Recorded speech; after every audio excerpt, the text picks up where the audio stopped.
Welcome to Spiritual Psychology. My name's Renee LaValle McKenna, and I bring my 30-plus years as a recovering addict, ex-crazy person turned therapist and shamanic healer to bring you snackable teachings on psychology, spirituality, and all things personal growth. And today I want to talk about spiritual bypass. Spiritual bypassing is when we use spiritual ideas and practices to sidestep or avoid facing our unresolved emotional issues, our psychological wounds, and our own underdevelopment.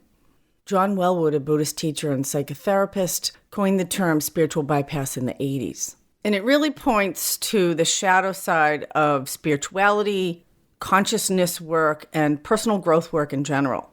Spiritual bypass is a kind of benign term for something that's incredibly dangerous and potentially harmful.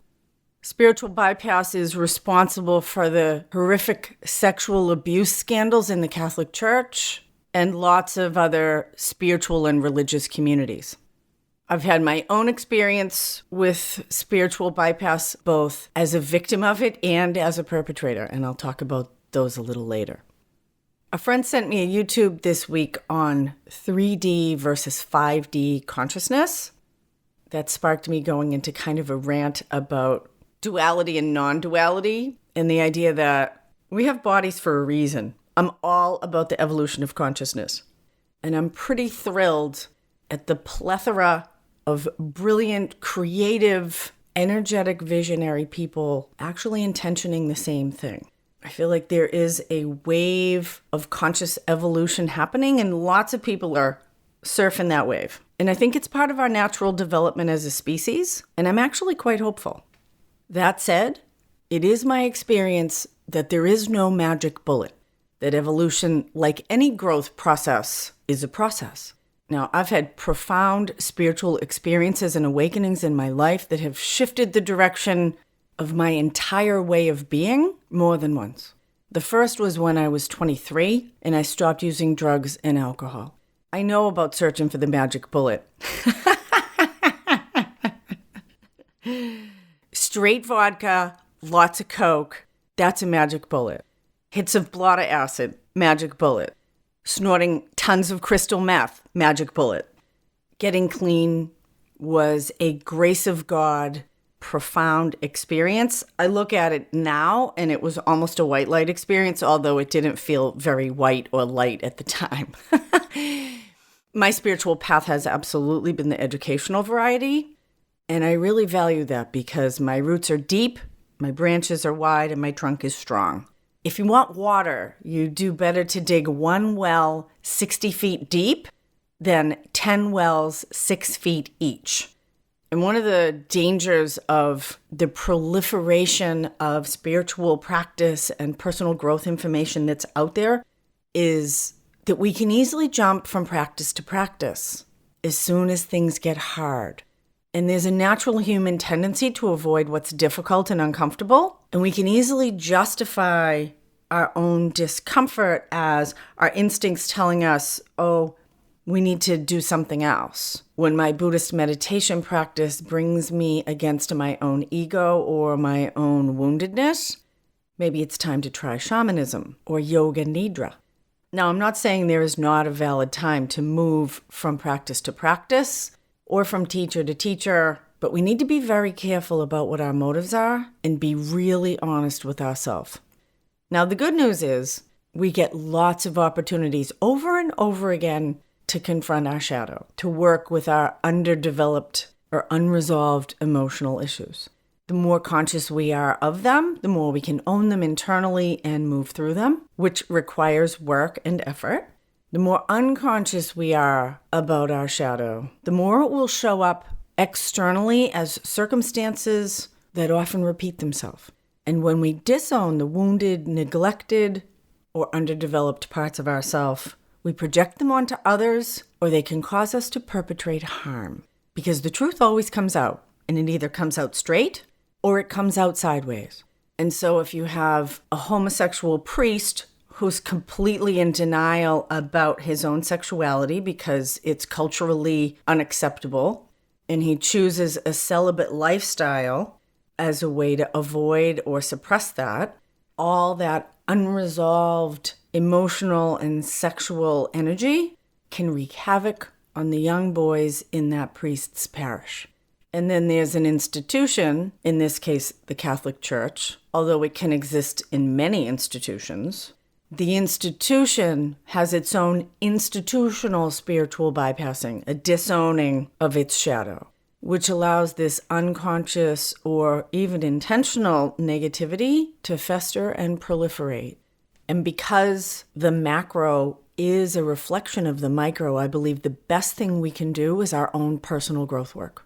And we live in human bodies in a material reality. And that's not a coincidence, and it's not a mistake. I do believe we are spiritual beings having a human experience, but we're not supposed to skip over that human experience. We're supposed to have it deeply.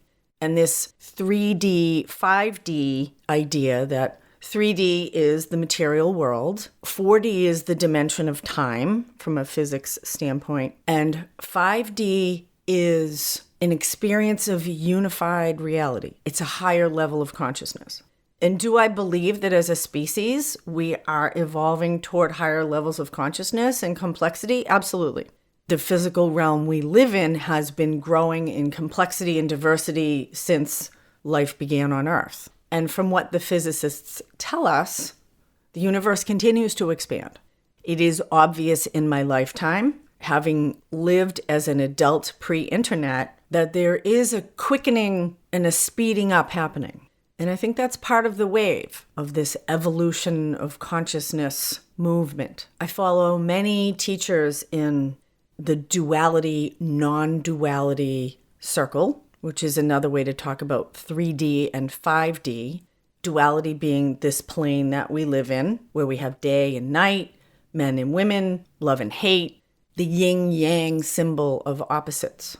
On this plane of reality, those opposites are necessary. The dynamic tension between them is part of the creative force of the whole.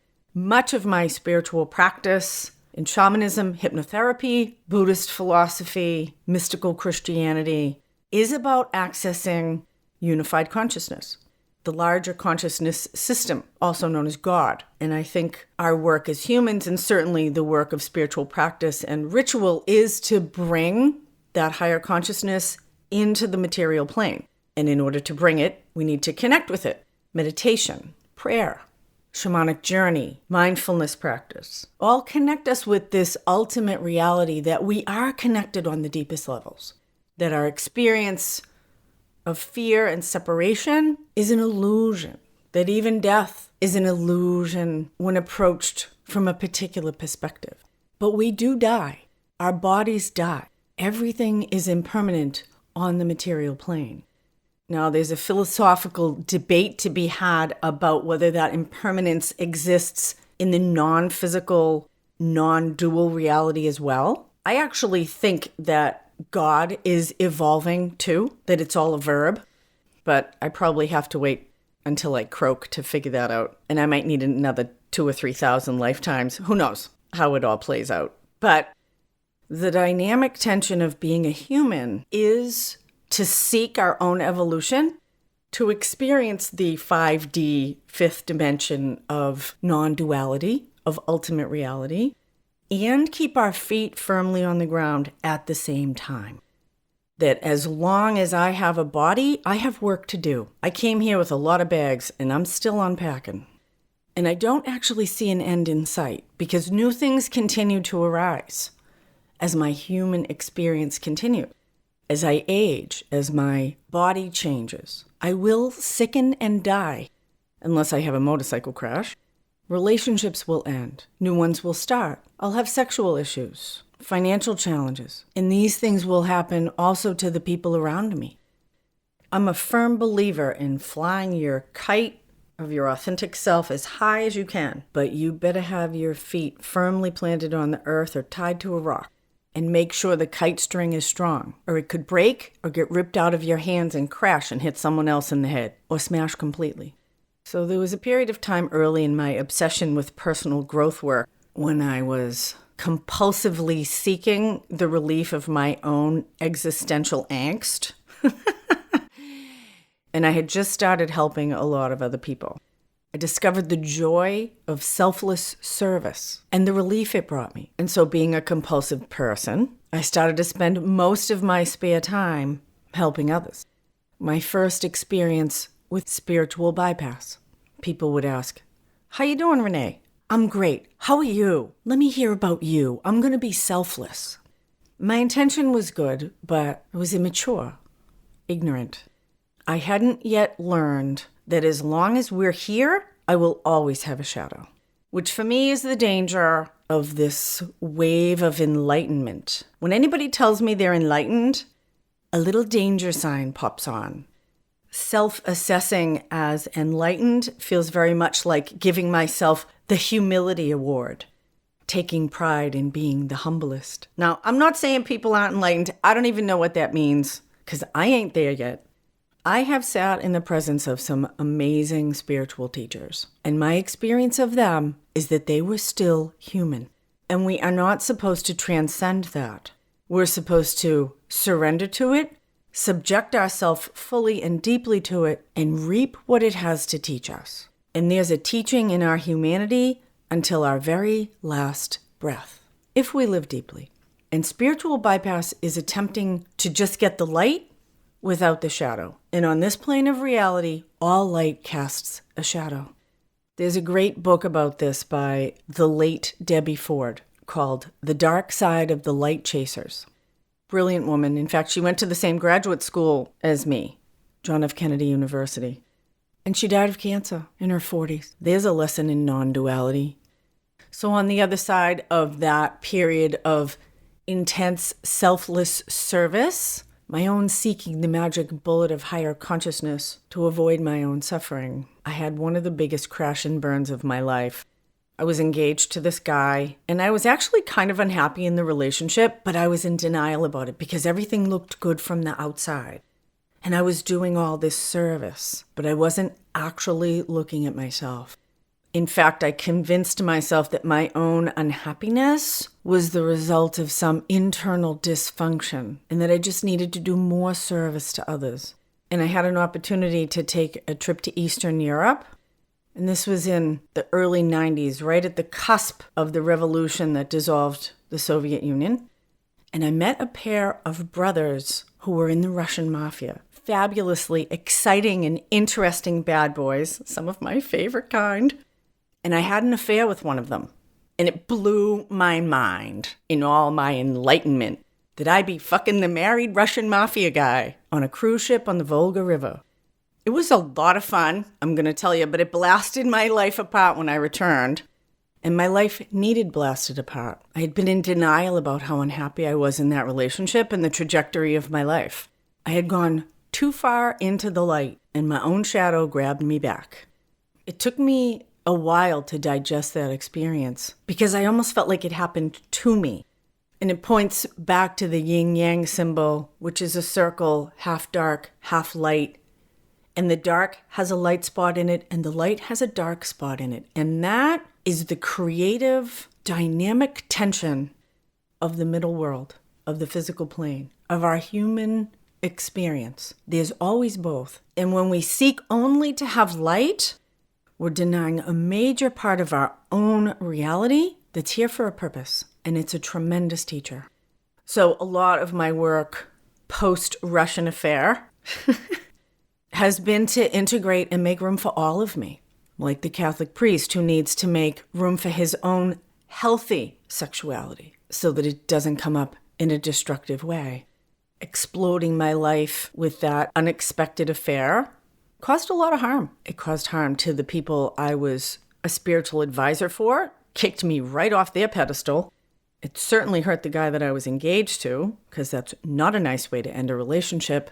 And I got a couple sexually transmitted diseases to boot. The dark side of the light chasers. My own experience with spiritual bypassing, as what I could say is a victim of it, was a spiritual teacher that I worked with for a long time, who I actually outgrew, and they accused me of rejecting them.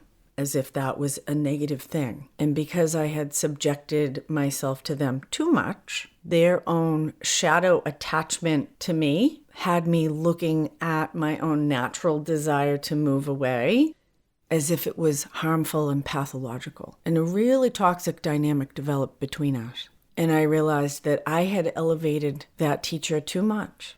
And that was actually the parting gift of that relationship. And as I move out to dare call myself a spiritual teacher, that my responsibility in teaching others to seek the light of their own nature is to know that I will always have a shadow, and to teach others the same.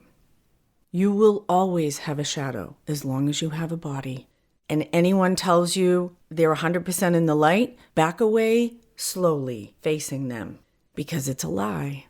Our work is to bring the light into the darkness. And I don't know at what level or dimension we outgrow that, but it's not here in the middle world.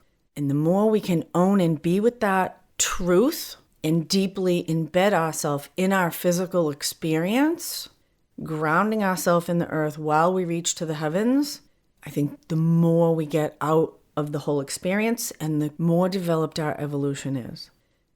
If you like this podcast, consider sharing it with someone who might benefit from it. As always, thank you to all my patrons on Patreon. If you want to support the Spiritual Psychology podcast on Patreon, there's a link in the show notes. I'm finishing up the final edits on my audiobook, which is very exciting, but the physical copy and the Kindle version are still available on Amazon. Allies and Demons, Working with Spirit for Power and Healing. Blessings on your path. Until we meet again, this is Renee LaValle McKenna for Spiritual Psychology.